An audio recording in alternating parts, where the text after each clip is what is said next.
Now, let's turn our attention to artificial intelligence, because the technology may offer a whole new array of tools, but there are also fears over the impact of the new technology on everyday life. And so later today, the European Union and the United States will discuss cooperation on AI. They're expected to look into the role of apps and programs that use AI algorithms. They, of course, include ChatGPT. Well, members of the G7 group of leading economies are also meeting today to debate the role of AI and look at how the technology should be governed, as well as limiting disinformation and protecting copyright. Let's speak to Stephanie Hare, who's technology ethics researcher. Stephanie, good to have you with us.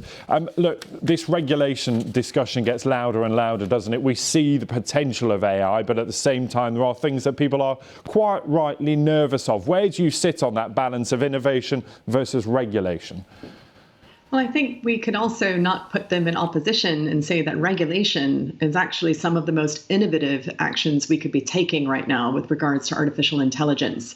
So we are sitting just outside the European Union, having formerly been a member here in the UK, but it's the European Union that's doing more than talking about this. They are getting ready to vote on a landmark piece of legislation called the EU AI Act next month in June. That's likely to go through. We're going to see a 2-year grace period after that. So we're going to be looking at companies that are not in the European Union being affected by European Union legislation. So the G7 meeting that just happened last week, and which is kicking off this chat and discussion and recommendation process, is really behind the curve. It's important that viewers understand that. It's Europe that's leading. The rest of the world is following when it comes to regulating this technology.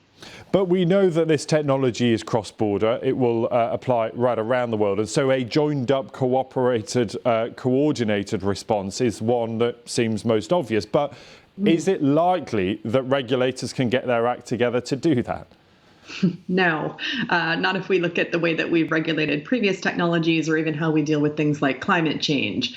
What's really interesting in this is that the people who are building AI and who stand to profit the most from it are the same companies that are writing letters, including one that just got published about an hour ago, saying, we think that AI represents an existential risk to humanity. It should be treated on par with risks like nuclear war or pandemics, which is a really interesting marketing strategy if you think about it. So the same people who are building it are asking for regulation, but at the same time, they are also lobbying lawmakers around the world because they don't want the regulation to constrain them. They want to be able to innovate. Briefly for us, if you would, Stephanie, time's tight, but what are the founding principles of this regulation? What should we be focusing on when it comes to keeping these things in check? Well, I think it's going to be some really basic things like redefining the human-machine relationship. So humans should always know when they're dealing with an AI. AI should always be transparent, explainable, accountable. It should be very, very strictly governed in terms of warfare and how it can be weaponized. I mean, we can go on, but it's going to be really rethinking human rights and civil liberties in the age of AI.